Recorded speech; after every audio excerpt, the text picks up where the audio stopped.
మరణాత మరణాత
కన్నీరేలమ్మా కరుణించు యేసు నిన్ను విడవబోడమ్మా, కలవరపడకమ్మా కరుణించు యేసు నిన్ను విడవబోడమ్మా, కరుణ చూపి కలగమంటే కలత చూపి కరుణమంటే యేసే తోడమ్మా.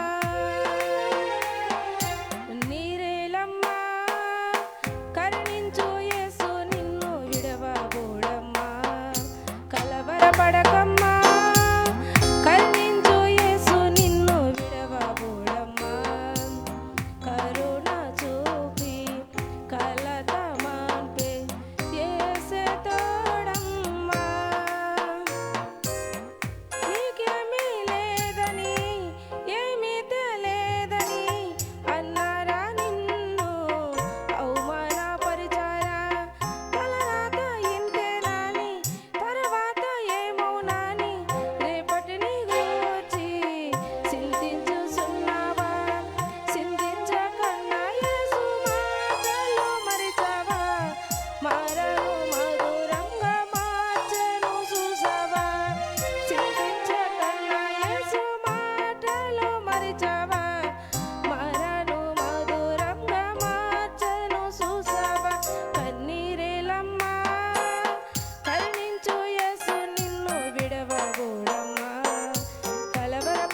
స్వరము నాదం తాళం రాగం ఎదలో నీదే ఈ ప్రేమ స్వరము నన్నింతగా ప్రేమించితివా నిన్నింతగా దూషించితివా నిన్నింతగా ప్రేమించితివా నిన్నింతగా దూషించితినో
కుట్టినార ప్రాణనాద కల్వారి కొండ పైన వేసినాద నిన్ను కఠినంగ కుట్టినార ప్రాణనాద నగమామన కట్టినార ఉమ్మేసి నెట్టిన నగమామన కట్టినార ఉమ్మేసి నెట్టిన హతటాని బాధల చూడ ప్రాణమిచ్చి దివానా ప్రాణనాద హతటాని బాధల చూడ ప్రాణమిచ్చి దివానా ప్రాణనాద ఓ కల్వారి కొండ పైన వేసి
తండ్రి యొక్కయు కుమారుని యొక్కయు పరిశుద్ధాత్మ యొక్కయు నామమున. కీర్తన చదువుకుందాం. 116వ కీర్తన మొదటి నుంచి చివరి వరకు ఉత్తర పశ్చిత్రములుగా చదువుకుందాం. కీర్తనలు 116వ కీర్తన మొదటి నుంచి చివరి వరకు చదువుకుందాం.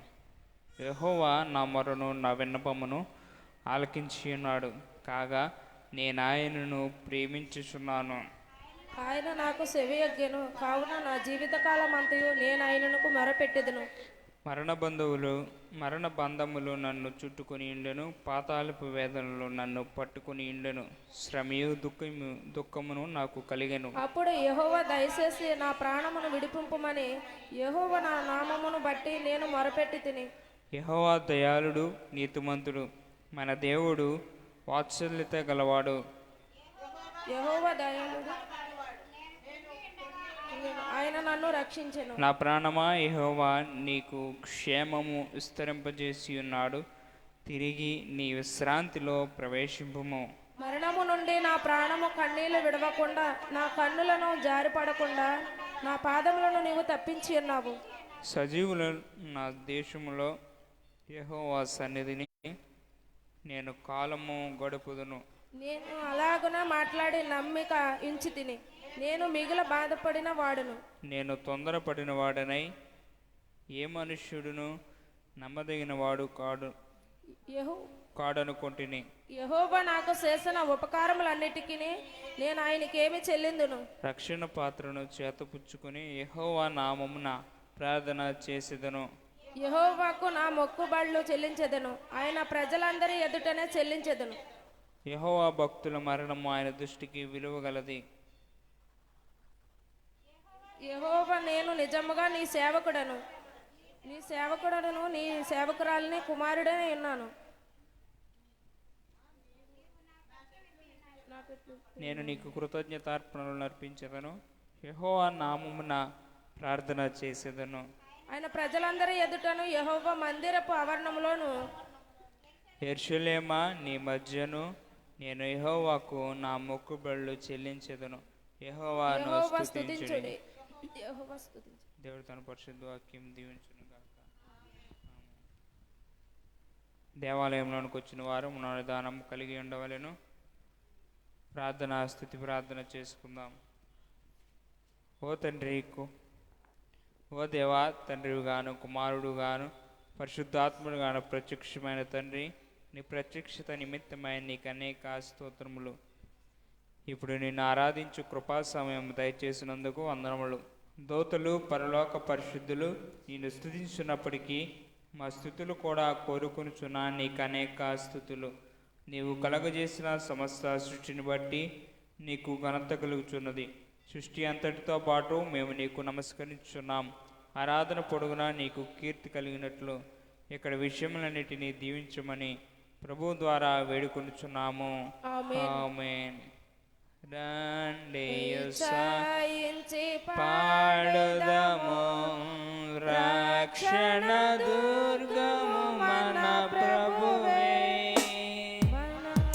కృతజ్ఞత స్తోత్రముతో రారాజు సన్నిధికి గెదము.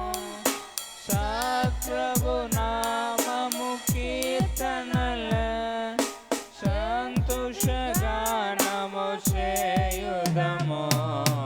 రండియు పాడుదము, రక్షణ దుర్గము మన ప్రభువే.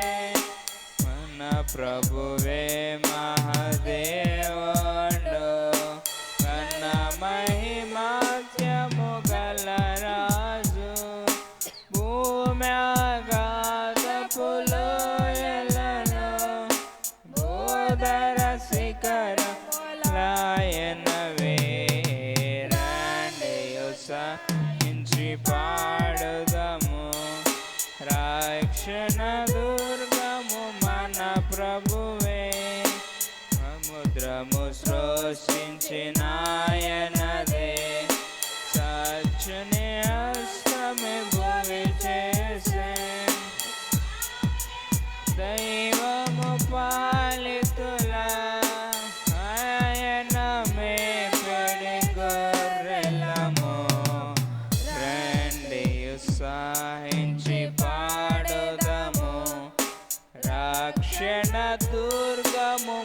పాడిద్దాం. ప్రభు సన్నిధి ఆయన ముందర మ్రొక్కెదము. ఆయన మాటలు గైకొనిన అయినట్లు మనకెంతో మేలగును. రండి ఉత్సాహించి పాడదము. రక్షణ దుర్గము మన ప్రభువే. తండ్రి కుమార సుధాత్మకును తగు స్తుతి మహిమలు కలుగుగాక. ఆదిని నేప్పుడు నెల్లప్పుడు అయినట్లు యుగములు నానమేన్. రండి ఉత్సాహించి పాడుదము. రక్షణ దుర్గము మన ప్రభువే.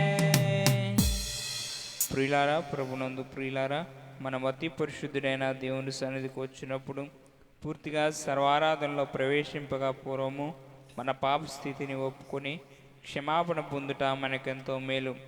మనము పాపం లేని వారమని చెప్పుకునేడలా మనలో సత్యం ఉండదు. మన పాపములను మనము ఒప్పుకునేడలా ఆయన నమ్మదగిన వాడును నీతిమంతుడును గనుక ఆయన మన పాపములను క్షమించి సమస్త దుర్నీతి నుండి మనలను పవిత్రులుగా చేయను. మనము పాపము చేయలేదని ఒప్పుకునేడలా ఆయనను అబద్ధికునిగా చేయవారు మొగదుము. ఆయన వాక్యము మనలో నుండదు. తన అతిక్రమములకు పరిహారం నందినవాడు, తన పాపములకు ప్రాయశ్చిత్తం పొందినవాడు ధన్యుడు. యెహోవా చేత నిర్దోషి అని ఎంచబడిన వాడు, ఆత్మలో కపటం లేనివాడు ధన్యుడు. మన పాపంలో ఒప్పుకుందాం. అందరూ నాతో కలిసి చెప్పవను. పరిశుద్ధుడైన ఓ దేవా, మేము ఆ జన్మను బట్టి నైజమును బట్టి పాపులమైన తలంపును బట్టి చూపును బట్టి పాపులమైన వినుటను బట్టి మాటను బట్టి పాపులమైన ప్రవర్తన బట్టి క్రియలను బట్టి పాపులమైన నీ కృపను పొందుటకు మేము అయోగ్యులం. మమ్మును క్షమించమని నీ కుమారుని పరిముఖముగా వేడుకొనుచున్నాం. ఆమేన్. ప్రియులారా, తండ్రి తన అపరిమితమైన ప్రేమను బట్టి విశ్వాసులందరినీ అన్ని పాపములను క్షమించున్నాడు. శిక్షించుటకు ఇష్టపడు, మన పాపములను జ్ఞాపకం చేసుకొనుడు. అట్టి తండ్రిని నిత్యము స్తుతిద్దాం. ఓ తండ్రి, నీవు పరిశుద్ధుడివై ఉన్నందున పాపులను అసహించుకొనవలసి, కానీ అట్లు చేయక చేరదీసి క్షమించున్నావు గనుక నీకనేక వందనములు. ఆమేన్. కూర్చుందాం. తండ్రి పాపములు క్షమించినని విశ్వాసముతో దేవ సంస్తుతి చేయవే మనస అనే కీర్తన 6, 7, 8 చరణాలు పాడుకుందాం.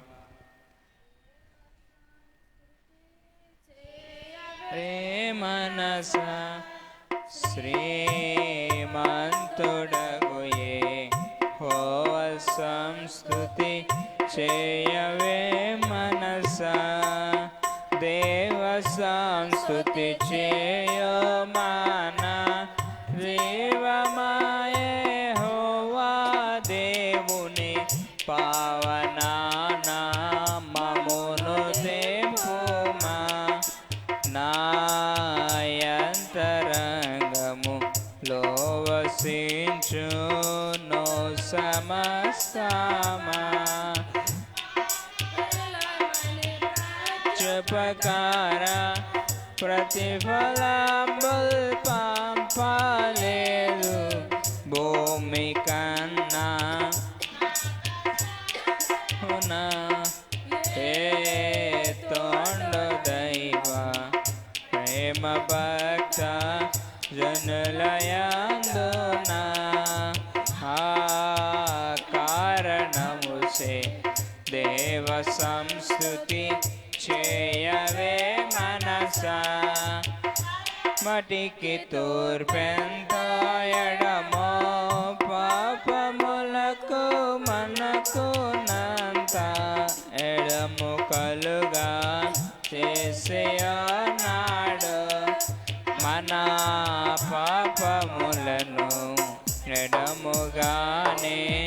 చేసియున్నాడు.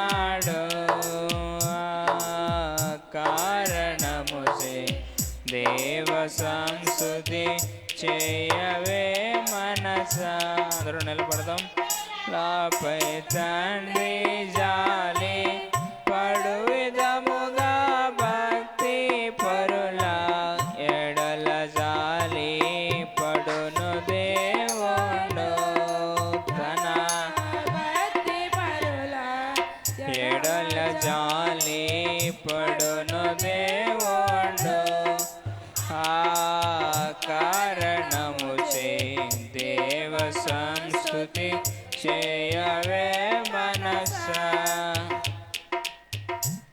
వాక్యం చదువుకుందాం. తండ్రి అయిన దేవుని తలంచుకొంచు పాత నిబంధన పాఠ్యము సంఖ్యాకాండము 20వ అధ్యాయము 4వ వచనం నుండి 9వ వచనం వరకు చదువుకుందాం.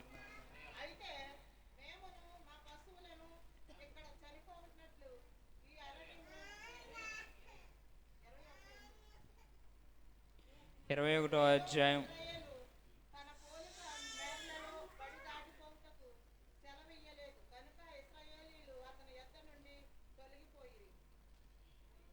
21వ అధ్యాయము 4 నుంచి 9 వచనం.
కుమారుడైన తండ్రిని తలంచుకుంటూ సువార్తల పాఠము యోహాను సువార్త 4వ అధ్యాయము 3వ అధ్యాయము 14-15 వచనాలు చదువుకుందాం. అరణ్యంలో మోషే సర్పము ఎలాగ ఎత్తునో అలాగే విశ్వసించు ప్రతివాడును నశింపక ఆయన ద్వారా నిత్య జీవం పొందినట్లు మనిషి కుమారుడు ఎత్తబడిన వలెను. దేవుడు పరిశుద్ధ వాక్యం నియమించిన పరిశుద్ధాత్మ తండ్రిని తలంచుకుంటూ యోహాను రాసిన మొదటి పత్రిక 1వ అధ్యాయము 9-10 వచనాల్లో నేను చదువుతున్నాను. పరిశుద్ధాత్మ తండ్రిని తలంచుకుంటూ యోహాను రాసిన మొదటి పత్రిక 1వ అధ్యాయము 9-10 వచనాలు నేను చదువుతున్నాను. మన పాపములను మనము ఒప్పుకుని ఎడల ఆయన నమ్మదగిన వాడును నీతిమంతుడును గనుక ఆయన మన పాపములను క్షమించి సమస్త దుర్నీతి నుండి మనలను పవిత్రులుగా చేయును. మనము పాపము చేయలేదని చెప్పుకునేటలా ఆయనను అబద్ధకునిగా చేయవారమగుదుము మరియు ఆయన వాక్యము మనలో ఉండదు. దేవుడు తన పరిశుద్ధ వాక్యము దీవించునుగాక. ఆమేన్. వాక్యం ఇచ్చిన తండ్రికి స్తుతి ప్రార్థన చేసుకుందాం. అందరూ నాతో కలిసి ఏకీభవించండి. త్రియేకుడువైన దేవా, భూమి ఆకాశముల కంటేను పెండి బంగారము కంటేను గొప్ప దానమగు దానము నీ గ్రంథమును నీ గ్రంథము మాకు మాకు దయచేసినావు దయచేసినావు. కాబట్టి కాబట్టి నీకు అనేక అనేక కృతజ్ఞత కృతజ్ఞత స్తోత్రములు. స్తోత్రములు. నీవు నీవు స్వయముగా మాకు మాకు చెప్పవలసిన చెప్పవలసిన మాటలని మాటలనియు ఈ పుస్తకములో పుస్తకంలో ఇమిడ్చినావు ఇముడ్చినావు. గనుక గనుక నీకు నీకు మా వందనములు వందనములు సమర్పించుకొంచున్నాం. సమర్పించుకొనుచున్నాము. ఆమేన్. ఆమేన్. మన విశ్వాసం ఒప్పుకుందాం. అందరూ విశ్వాస ప్రమాణం చెప్పవలను. దేవుడు దేవుడు ఆది అంతము లేని అంతములేని దేవుడని దేవుడని నేను నేను నమ్ముచున్నాను. నమ్ముచున్నాను. ఆయన ఆయన ప్రేమ, ప్రేమ, న్యాయము, న్యాయము, పరిశుద్ధత, పరిశుద్ధత, శక్తి, జ్ఞానము, జీవము, జీవము, స్వతంత్రత, స్వతంత్రత, సర్వవ్యాపకత్వం, సర్వవ్యాపకత్వము ఈ మొదలైన మొదలైన శుభలక్షణములతో శుభలక్ష్మలతో నిత్యము నిత్యము మహా మహా తేజోమయముగా తేజమయముగా ప్రకాశించున్నాడని ప్రకాశించున్నాడని నమ్ముచున్నాము. యేసుక్రీస్తు యేసుక్రీస్తు ప్రభువు ప్రభువు రూపమునకు రూపమునకు మనుషుడిగాను మనుషుడిగాను అనాస్థితిని బట్టి అనాథ స్థితిని బట్టి దేవుడుగాను సంచరించుచు దివ్య బోధల దివ్యబోధల మూలముగాను అద్భుతమగు ఉపకారముల మూలముగాను నా పాపములు నా వ్యాధులు నా శిక్షలు నా శిక్షలు తన శిలువరానుపై వేసుకుని మరణమవుట మూలముగాను ఆయన సమాధిలో నుండి మూడవ నాడు వెలుపలికి వచ్చి పరలోకమునకు వెళ్ళుట మూలముగాను తన నిజ దేవస్థితిని ప్రేమను వెల్లడించినాడని నమ్ముచున్నాను. ఇప్పుడు అందరి నిమిత్తమై విజ్ఞాపన ప్రార్థన చేయుచున్నాడని ఆయన రెండవ మారు సంగమును కొనుపోవుటకు మేఘాసీనుడై వచ్చునని మిగిలిన వారికి 7 ఏండ్ల శ్రమ కలుగుననియు తర్వాత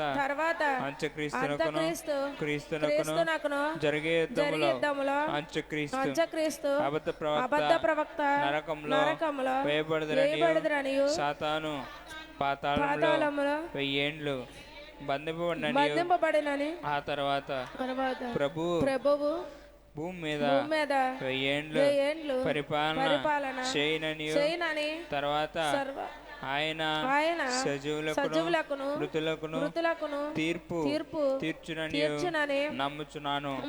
క్రీస్తు ప్రభు పాతాళంలోని సాతానును విడిపింపగా అతడు భూమి మీదకి వచ్చి గోగు మాగోగు అని పేర్లు గల సైన్యములను ఏర్పరచుకుని తండ్రి అతడు దేవునితో యుద్ధము చేసి ఓడిపోనని క్రీస్తు అతనిని నరకంలో పడవేయనని నమ్ముచున్నాను. అటు తర్వాత ఆయన అందరికును తీర్పు విధించినని నమ్ముచున్నాను. అవిశ్వాసుల నరకంలోనికి పంపివేయనని నమ్ముచున్నాను. తుదకు భూమి మీద ఉన్న పరిశుద్ధులందరూ ఏక సంఘముగా నుండుట వలన భూమి పరలోకములో ఒక భాగమగునని క్రీస్తు ప్రభు పరలోకములోను భూలోకములోను ఉండుననియు నమ్ముచున్నాను. నేను పరిశుద్ధాత్మయే నమ్ముచున్నాను. ఈయన తండ్రితోను కుమారుడితోను ఏకదేవుడిగానే ఉండి పని చేయుచున్నాడని ఈయన ఆవేశం వల్ల దైవ గ్రంథము రాతలోనికి వచ్చినదనియు ఈ వెలిగింపుని బట్టి ఆ గ్రంథము అర్థమగునని తండ్రి ఉద్దేశించిన రక్షణ అనగా కుమారుడు తన మూల్యమైన రక్తం వలన గడించి పెట్టిన రక్షణ పరిశుద్ధాత్మయే విశ్వాసికి అందించునని నమ్ముచున్నాను. తండ్రి కుమారులతో పాటు ఈయన కూడా సమానముగా ఆరాధన నందదగు దేవుడని నమ్ముచున్నాను. పరిశుద్ధుల సహవాసమును పునరుద్ధానమును నిత్య జీవమును గలవని నమ్ముచున్నాను. ఆమేన్. కూర్చుందాం.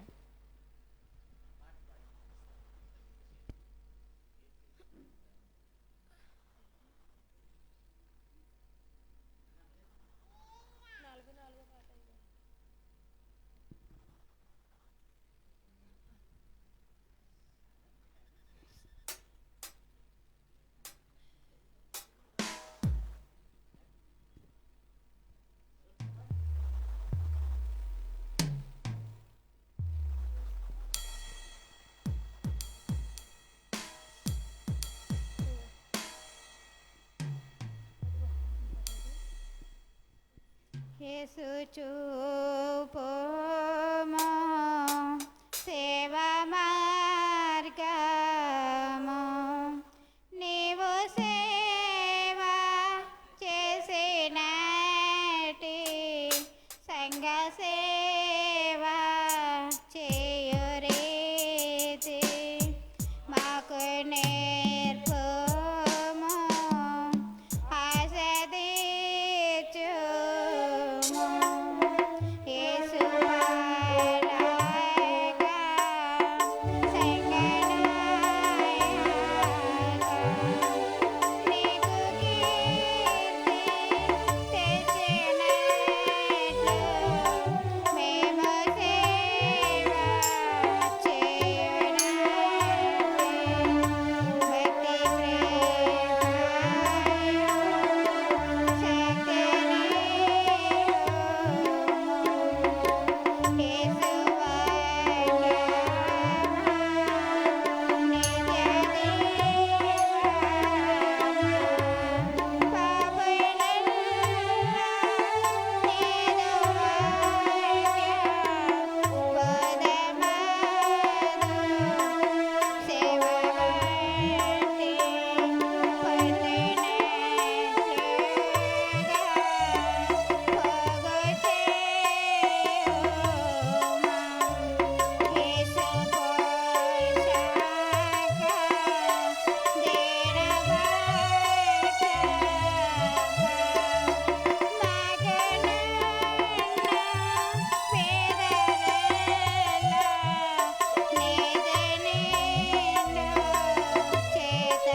నాకు సిరాజీవమెవారు మరణమునకై గొప్ప మరణం బెవ్వారు మరణములో నాకు సిరాజీవమెవారు మరణమునకై గొప్ప మరణం బెవ్వారు విరివిలేటి మహిమసేనలు ధరణిలోండగా నాను చందను స్థిరముగా స్థాపించునెవరు సిల్వ బాట యేసుక్రీస్తే నాకింత ప్రోక్ష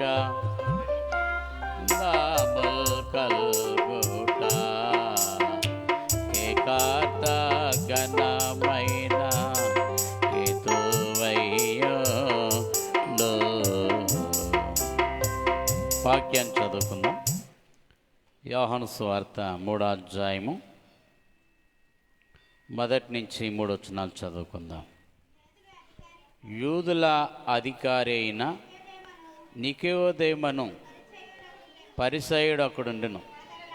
అతడు రాత్రి యందు ఆయన యొద్దకొచ్చి, బోధకుడా, నీవు దేవుని యొద్ద నుండి వచ్చిన బోధకుడని మేమెరుగుదాం. దేవుడు అతనికి తోడైండుటైనే కానీ నీవు చేయుచున్న సూచక్రియలు ఎవడనో చేయలేడని ఆయనతో చెప్పెను. చాలు.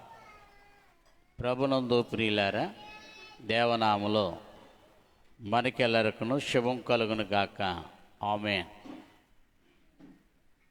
అలాగే శ్రమకాల దినాల్లో ఉన్న మనము ప్రతి దినము ఆయన ఎద్దుకు వస్తూ ఆయన పాటలు, సిలువను గుర్చిన పాటలు, సిలువను గుర్చిన వాక్కులు మనం వింటూ వస్తూ ఉన్నాం. ప్రియులారా, అలాగే ఆదివారం దినమందు దేవుడు మన చేత పాటల చేత, వాద్యముల చేత, ఆరాధన చేత ఘనత నొందిన దేవుడు.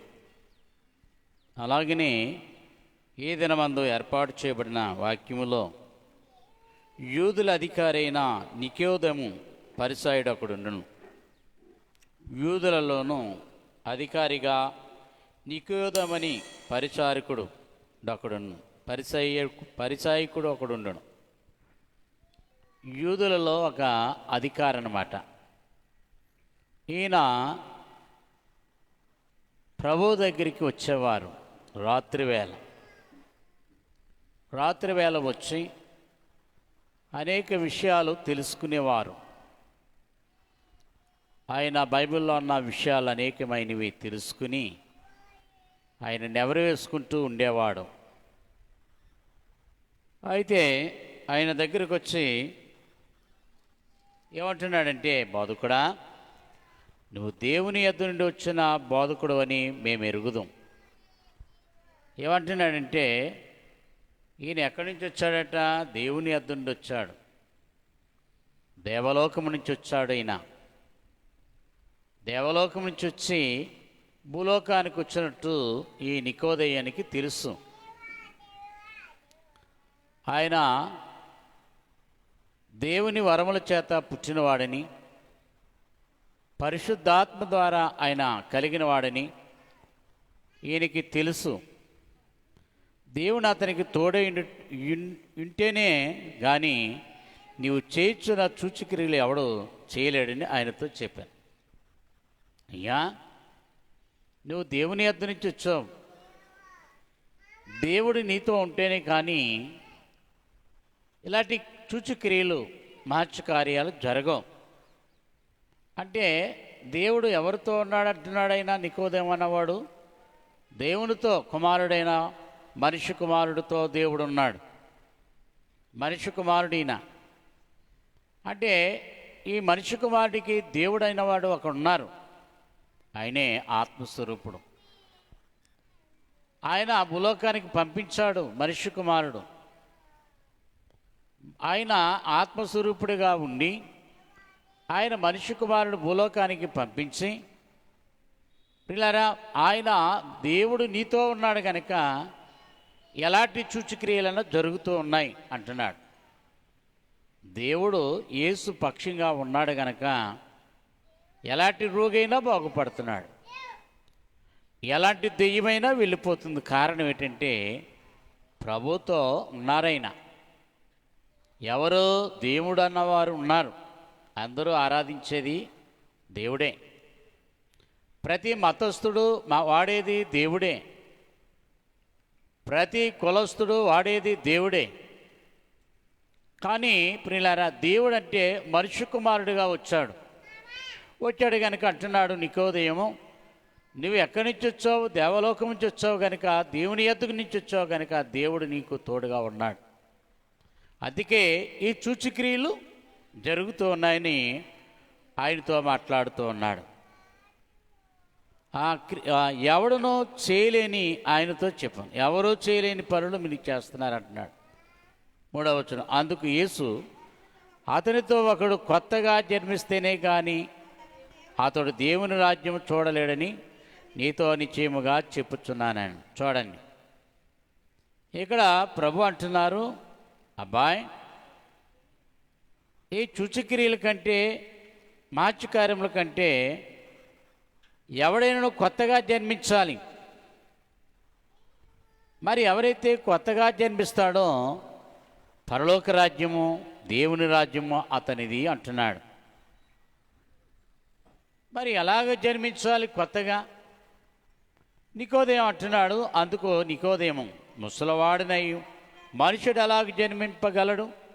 రెండో మారు తల్లి గర్భమందు ప్రవేశించి జన్మించగలడా అని ఆయన అడుగుగా, యేసు ఇట్లనను, ఒకడు నీటి మూలముగాను ఆత్మ మూలముగాను జన్మిస్తేనే కానీ దేవుని రాజ్యములో ప్రవేశించలేడని నీతో నిశ్చయముగా చెప్పుచున్నాను. చూడండి, అంటున్నాడు నికోదేము అంటున్నాడయ్యా, ముసలివాడైన వాడు మరలా జన్మిస్తాడా అంటున్నాడు. మరి ప్రభు ఏమంటున్నారు? నీటి మూలముగా కానీ ఆత్మ మూలముగా కానీ జన్మించాలి. ప్రియులారా, నీటి మూలముగా ఏంటి? నీటి మూలంగా ఎలాగా? బాప్తిస్ము ద్వారా. మరి బాప్తిస్ము పొందిన వారు ఏమవుతారు? ఈ తర్వాత ఏంటి? ఆత్మ మూలంగా ప్రియులారా బాప్తిస్ము పొందారు. వారు కలిగినవేటి? మార్క్స్ వార్త 16:10లో రాయబడి ఉంటుంది. మరి ఎవరైనా పరిశుద్ధాత్మ ఎవరైనా బాప్తిస్ము పొందినడలా వారు ఈ సూచక్రియలు నమ్మి బాప్తిస్ము పొందిన వాడు రక్షింపబడును. నమ్మిన వాని వలన ఈ సూచక్రియలు కనబడ. కొత్త భాషలు మాట్లాడుదురు, పాములను ఎత్తు పట్టుకుందరు, మరణకరమైనది ఏం తరగనను వారికి ఏ హాని చేయదు అండి. ఇవన్నీ ఏంటన్నమాట? వరములు అన్నమాట. కనుక ప్రభు ఏమంటున్నారంటే, మరి ఎవరైతే నీళ్ళలోనూ మరి ఆత్మతోనూ బాప్తిస్ము పొందుతారట, నీళ్ళలో పొందినవాడు మరల వారు ఎలాగంటే మరి పరిశుద్ధాత్మల వారు బాప్తిస్ము పొందుతారని చెబుతూ ఉన్నాడు. మరల 6వ వచనంలో, శరీర మూలముగా జన్మించినది శరీరమును, ఆత్మ మూలముగా జన్మించినది ఆత్మనై ఉన్నది. చూడండి, శరీర మూలంగా జన్మించినవాడు శరీరానికి వారసుడు అవుతాడు. ఆత్మ మూలముగా జన్మించినవాడు ఆత్మానుసారంగా ఉంటాడట. ప్రియులారా, మీరు కొత్తగా జన్మింపవాలని నేను నీతో చెప్పినందున ఆశ్చర్యపడవద్దు. కానీ తనకిష్టమైన చోటును విసురును, నీవు దాని శబ్దము విందివే కానీ అది ఎక్కడి వచ్చినో ఎక్కడికి పోవునో నీకు తెలియదు. ఆత్మ మూలముగా జన్మించిన ప్రతివాడు అలాగే ఉండునని చెప్పాను. చూడండి, గాలి ఎక్కడి నుంచి వీచునో మరలా అక్కడికే వెళ్ళను. మనిషి కుమారుడు ఎక్కడి నుంచి వచ్చాడో అక్కడికే వెళ్ళాడు. అలాగే మరి శరీర మూలంగా పుట్టినవాడు కూడా ఎక్కడి నుంచి వచ్చిన మరలా అక్కడికే వెళ్ళాను అని అనేక విషయాలు మరి నికోదేము అడుగుతూ ఉన్నాడు. ప్రభు చక్కగా సమాధానం చెప్తూ ఉన్నాడు. అయితే మరి 13వ వచనంలో, మరియు పరలోకం నుండి దిగి వచ్చినవాడు అనగా పరలోకములో ఉండు మనుష్య కుమారుడే తప్ప పరలోకములో ఎక్కి పోయినవాడు ఎవడను లేడు. చూడండి, కనుక పరలోకము నుంచి వచ్చిన వారు పరలోకానికి ఎక్కిపోయిన వాడు ఎవరునూ లేరు. అంటే అందరూ కూడా భూ సంబంధులే, అందరూ కూడా భూ సంబంధం నుంచి వచ్చిన వారే, మట్టి నుంచి వచ్చిన వారే, మట్టిలోంచి వచ్చిన వారే. అందుకే మట్టికి లోనవుతారనమాట. మట్టి అప్పగింపబడతారు. కనుక ఈయన ఎక్కడి నుంచి వచ్చారు? పరలోకం నుంచి వచ్చారు కనుక పరలోకానికే వెళ్ళారు.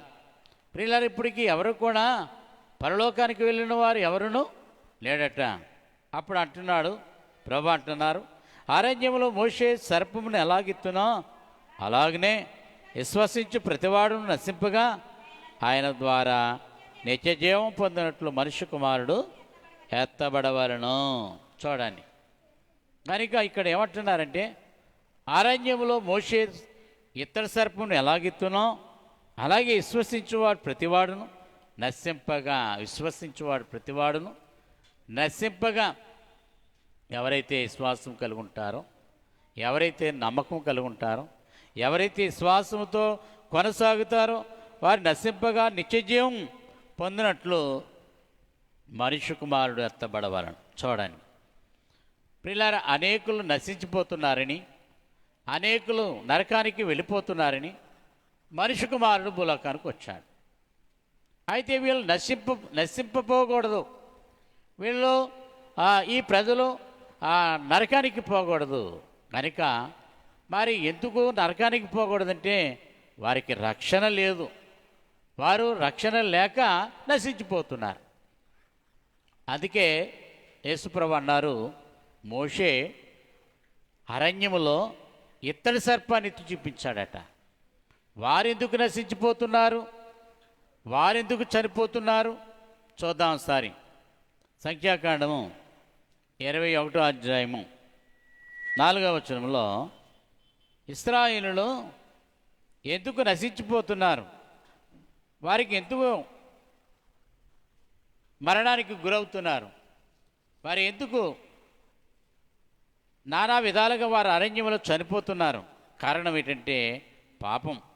4వ వచనంలో చూడండి, వారు ఏదోము దేశంలో చుట్టుపోవాలని ఓరుకోనండి ఎర్ర సముద్ర మార్గమున సాగినప్పుడు మార్గాయసాయము చేత జనులు ప్రాణం సొమ్మశీలను కాగా ప్రజలు దేవునికి మోషేకుని విరోధముగా మాట్లాడి ఈ అరణ్యంలో చచ్చుటకు ఐగుప్తులోండి మమ్మలను ఇక్కడ ఆహారము లేదు, నీళ్ళు లేవు, సవిసారము లేని ఈ అన్నము మాకు అసహాయమైనది అనిరి. చాలు. ఏమంటున్నారు వీరు? అరణ్యములో మార్గాయాసము చేత అంటే వారి మార్గములో ఆయాసం, ఆ అలసట ద్వారా వారు ఏమంటున్నారంటే, మోషే ఈ ఆహారం ఏంటి, రుచి లేదు, ససి లేదు. ఏటట ఆహారము రుచి లేదు, సవిసారము లేని ఆహారం అని ఎవరి మీద అంటున్నారు వీరు? మోషే మీద, దేవుని మీద అంటున్నారు. ప్రియులారా గమనించండి, ప్రజలు మోషేకి తెలియకపోవచ్చు కానీ దేవుడికి తెలుసు. మోషేకి తెలియదు నేనే ఉన్నాను, మీరున్నారు, మీరేమన్నా నాకు తెలియదు కానీ మీరు ఏమనుకుంటున్నారో ఎవరంటారు చెప్పండి? దేవుడు అంటాడు. మీరు ఏమన్నా అంటున్నారు అనుకోండి, నాకు తెలుస్తుందా? తెలియదు. మీరేమనుకుంటున్నారో నాకు తెలియదు. మీరు అనుకున్నది ఎవరికి తెలుస్తుంది? మంచి అనుకుంటున్నారో ఆయనకి తెలుస్తుంది, చెడు అనుకుంటున్నారో ఆయనకి తెలుస్తుంది. ఈ ప్రజలు ఏమంటున్నారు? ఈ అరణ్యంలో మమ్మల్ని చంపడానికి తీసుకొచ్చాడు ఏంటి? వారు ఎలాంటి ఆహారం తింటున్నారు? పూరేడు పిట్టల మాంసం ఏంటి, నీళ్లు, చక్క నీళ్లు ఉప్పికిస్తున్నాడు, అరణ్యములో మన్నాను కురిపిస్తున్నాడు. వాళ్ళు ఏమీ బట్టమాయి లేదు, చెప్పులు అరగలేదు. అలాంటి పని దేవుడు అలాగ నడిపిస్తూ భోజనం పెడుతుంటే ఏమంటున్నారు? మోషే మీద, దేవుని మీద వారు సనుగుతున్నారు. ప్రియులారా, సనుగుతున్నప్పుడు దేవుడు ఏం చేశాడు చూడండి. 6వ వచనం, అందుకు యెహోవా ప్రజలలోనికి తాపకరమైన సర్పములను పంపించి అవి ప్రజలను కరవగా ఇశ్రాయేలు అనేకులు చనిపోయిరి. కాబట్టి ప్రజలు మోషే ఎద్దకు వచ్చి, మేము యెహోవాకును నీకును విరోధముగా మాట్లాడి పాపము చేసితిమి, యెహోవా మా మధ్య నుండి ఈ సర్పమును తొలగించునట్లు ఆయన వేడుకొనమనిరి. మోసే ప్రజల కొరకు ప్రార్థన చేయగా, యెహోవా నీవు తాపకరమైన సర్పములంటి ప్రతిమను చేయించి స్తంభం మీద పీఠము. అప్పుడు కరవబడిన ప్రతివాడును దానివైపు చూచి బ్రతుకునని మోషేకు సెలవిచ్చెను. కాబట్టి మోషే ఇత్తడి సర్పం ఒకటి చేయించి స్తంభం మీద దాన్ని పెట్టిను. అప్పుడు సర్పపు కాటు తిన్న ప్రతివాడును ఆ ఇత్తడి సర్పమును నిదానించి చూచినందుకు బ్రతుకను. చాలు. చూడండి, ఈ మాట దేవుడు విన్నాడు. ఏ మాట? ఇశ్రాయేలు ప్రజలు సనుకునుట దేవుడు ఆలకించి వారి మధ్యకి ఎలాంటి పంపించాడంటే తాపకరమైన సర్పాలు పంపించాడు, భయంకరమైన పాములను. అవి కొరవగా ఆ ప్రజలు ఏమవుతున్నారంటే చనిపోతూ ఉన్నారు ప్రియులారా. ఇశ్రాయేల్ ప్రజలు తక్కువ మందా? పిల్లలు కాకుండా పెద్దలు ప్రత్యేకంగా 6 లక్షల జనాంగం. ఈ 6 లక్షల జనాంగం ఏమవుతున్నారు? చనిపోతుంటే అప్పుడు మోషే దగ్గరికి వచ్చారు ప్రజలు. వచ్చేమంటున్నారయ్యా, నువ్వు విడిపించుకొచ్చిన ఈ ప్రజలు చనిపోతున్నారు, నీవేం చేస్తావంటే నీ దేవునికి మొరపెట్టు, నీ దేవునికి మొరపెట్టు.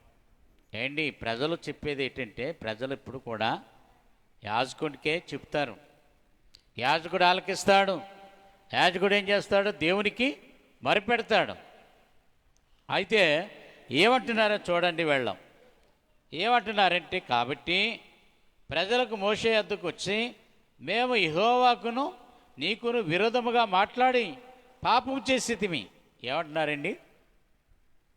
మీకును మోషేకిని మేము మధ్యవర్తిగా ఉన్నాం, మేము ఏం చేస్తాము? పాపం చేస్తాం. ఏటి పాపం చేశారు చెప్పండి? మోషే మీద, దేవుని మీద సనిగారు. ఈ సనగ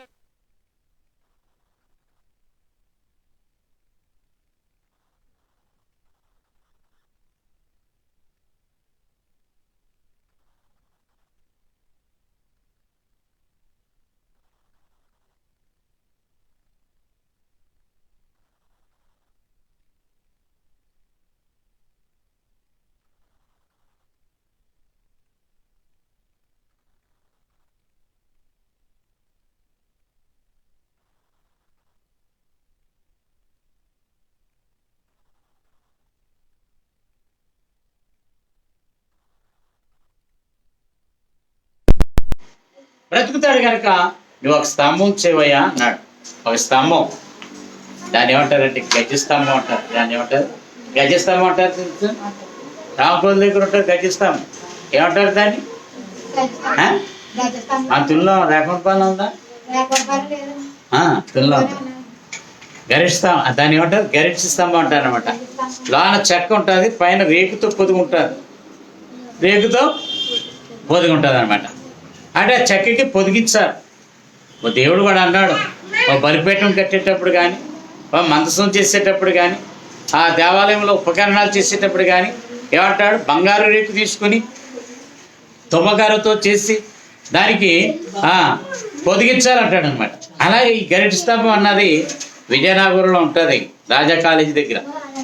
అక్కడ ఆ గరిట స్తంభం చాలా మంది వెళ్ళి పట్టుకుంటారు. పిల్లలు లేని వాళ్ళు పుడతారంటుంటారు, ఆ రోగులు లేని వారు బాగుపడతారంటారు అంటుంటారు. అంతే. అది పూర్వకాలం మోషే దేవుడు చెప్పాడు. అది ఆ కాలం అందు అది దాన్ని ముట్టుకున్న వాళ్ళందరూ ఏమయ్యేవారు? బాగుపడేవారు. మరి ఇప్పుడు ఏమంటున్నారు? యోహాను సువార్త 3వ అధ్యాయం 15వ వచనంలో ఏమంటున్నారంటే 14-15లో, ఆనాడు మోషే అరణ్యములో ఇతర సర్పాన్ని ఎలాగ ఎత్తి చూపించాడో. ఏటమ్మా సర్ప? ఇప్పుడు ఎవరిని ఎత్తి చూపించాలట? శిలువలో వేలాడుతున్న యేసుని చూపించాలి. ఎంతో కఠిన హృదయంబైన అడచోటే తెరచిన కరిగిపోవును. ఎంత కఠినాత్ముడైనా కానీ, ఎంత కఠినాత్ముడైనా కానీ ఎవరిని చూస్తే కరిగిపోతారు? శిలువలో వేలాడుతున్న యేసుని చూస్తే. ఇప్పుడు ఎవరిని చూపించబట్టున్నాడు చెప్పండి? శిలువలో వేలాడుతున్న యేసుని చూపి. బావురో మారలేదండి అన్నం ఏం చేయాలి చెప్పండి? శిలువని చూపించాలా. ఎవరు చూపించాలా? ఇక్కడ ఏమంటున్నాడు? అరణ్యంలో మోషే ఇత్తడి సర్పాన్ని ఎలా ఎత్తు చూపించాడో, ఆ ఇత్తడి సర్పం కాటు, ఆ పాము కాటు తిన్నవాడు అందరూ ఎలా బ్రతికారు, నశించిపోతున్న వారు అందరూ రక్షింపబడ్డారు అండి. అలాగే ఇప్పుడు ఎవరు చూపించాలట? శిలువలో వేలాడుతున్న యేసు. ఆ శిలువలో వేలాడుతున్న యేసు చూస్తున్నాడండి బావురు రాత్రి వేళ కళ్ళం. అతను మనసు ఏమైపోతుందో చెప్పండి? కలవరం వస్తుంది. అయ్యి బాబోయ్ ఎంత భయంకరమైన శ్రమ అనిపించాడు, అయ్యి బాబు ఇలాంటి మరణం వచ్చింది ఆయనకి. ఆయన మనసు ఏమైపోతుందో చెప్పండి? ఇప్పుడు ఎవరిని చూపించాలి? మీ ఇళ్ళల్లో మీరేం చేయాలి చెప్పండి? ప్రతిరోజు వచ్చి ఆ శిలువ ఎత్తుకు వచ్చి ఆ శిలువని చూపించాలా. అంతేనా? అరణ్యములో ఇతర సర్పాన్ని ఎలాగెత్తు చూపించాడో సిలువలో వేలాడుతున్న యేసయ్యని భూలోకమంతటికి సువార్త పోవుటకిండియా ప్రధానము, పైలోకము నుండి వచ్చిన బైబుల్ మిషన్ను ఎత్తి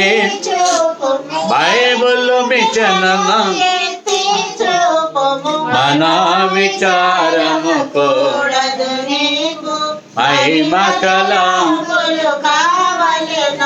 చూడండి అయ్యగారు ఏమన్నారు చెప్పండి.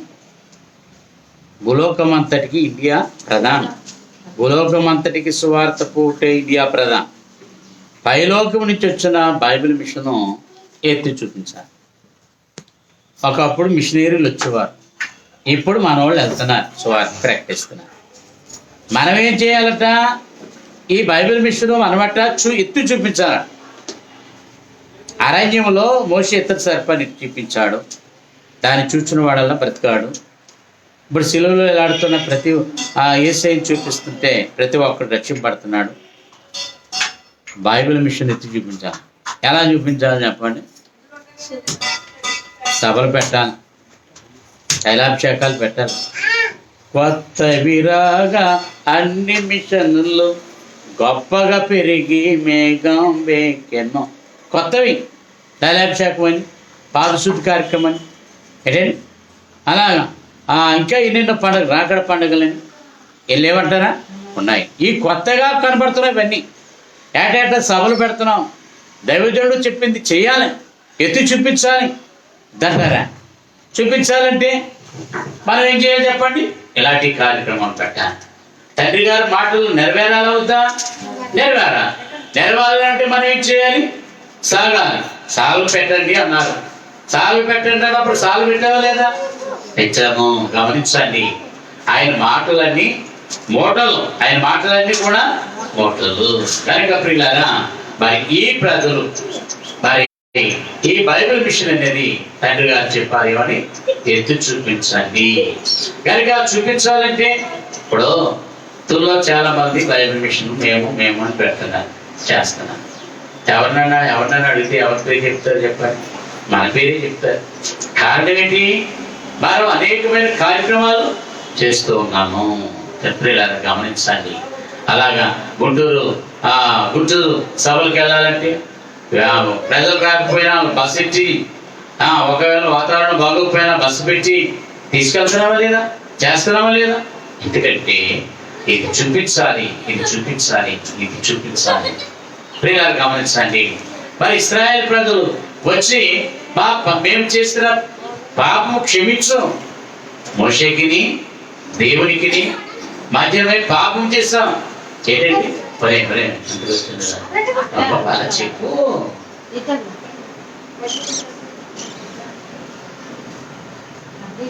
మోషే ఇశ్రాయేలు ప్రజలు ఏమంటున్నారు? దేవునికిని మోషేకిని పాపం చేస్తుంది. చూడండి, పాపం చేస్తున్న వాళ్ళు ఏం చేయాలంటే ఒప్పుకోవాలి. ఏంటది? ఒప్పుకోవాలి. అదే బైబిల్ విషయంలో ఆరాధనలో క్రమం. 7 మెట్లలో 2 పెట్టేట ఒప్పుదన. చూడండి, మోషే ఒక మాట అంటున్నాడు. నిర్మాకాండం 32:30 చూడండి. మర్నాడు మోషే ప్రజలతో, మీరు గొప్ప పాపం చేస్తే గనుక యెహోవా ఎద్దుకు కొండ ఎక్కి వెళుదును. ఒకవేళ మీ పాపం ప్రాయశ్చిత్తం చేయగలనేమో అని. అప్పుడు మోషే యెహోవా ఎద్దుకు తిరిగి వచ్చి వెళ్ళి, అయ్యా, ఈ ప్రజలు గొప్ప పాపం చేస్తే వారి బంగారు దేవతలు తమ కొరకు చేసుకునేది. అయ్యా, నీవు వారి పాపము వాటి వేళ పరిహరించదవా? లేరేడా నీవు వ్రాసిన గ్రంథములో నుండి నా పేరు తుడిచివేయు బ్రతిమాడు. అందుకు యెహోవా, ఎవడు నా ఎదుట పాపం చేస్తున్న వాని నా గ్రంథంలో నుండి తుడిచివేయును. కనుక చూడండి, దేవుడు అన్నాడంటే ఎవరైతే పాపం చేస్తారో వారి పేరట గ్రంథంలోంచి తుడిచిపెడతాడు. అని యాజకుడు ఏమంటున్నాడు? అయ్యా, వీరి పాపములు క్షమించు, నా పేరైనా పుట్టి కానీ వీరి పాపములు క్షమించు అంటున్నాడు. చూడండి, మా మొదటి సమయాల గ్రంథంలో 7వ అధ్యాయం మొదటి సమూయేలు గ్రంథం 7వ అధ్యాయం 5వ వచనం. ఇశ్రాయేలు అంతటా సమూయేలు ఆ, ఇశ్రాయేలు అందరినీ ఆ. మిషాకు పిలువనంపుడి. అక్కడ సమూయేలు ఇశ్రాయేలు అందరినీ మిస్సాకు పిలవనప్పుడి నేను మీ పక్షమున యెహోవాను ప్రార్థన చేతులని చెప్పగా వారు మిషాలో కూడుకుని నీళ్లు చేది యెహోవా సన్నిధిని కుమ్మరించి ఆ దినము ఉపవాసమును యెహోవా దృష్టికి మేము పాపాత్మను మరి ఒప్పుకుని మిస్సాలో సమూయేలు ఇశ్రాయేలులకు న్యాయం తీర్చవచ్చును. చాలు. దానికి ఇక్కడ ఏమంటారంటే అయ్యా అరే అవి అవి సంస్కార క్లాస్ బ్యాగులు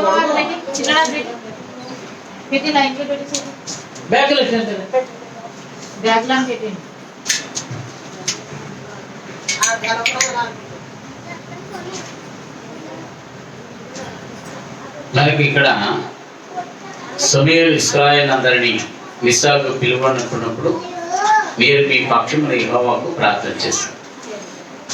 ఇక్కడ సమూయేలు ఇశ్రాయేలు పక్షముగా ఇశ్రాయేలు కొరకు పక్షముగా ప్రార్థన చేస్తారు. వీళ్ళు పాపం చేస్తారు నాయన, వీరి పాపములు క్షమించు అంటే ఈ యాజకునికి ఈ అధికారము ఉంది.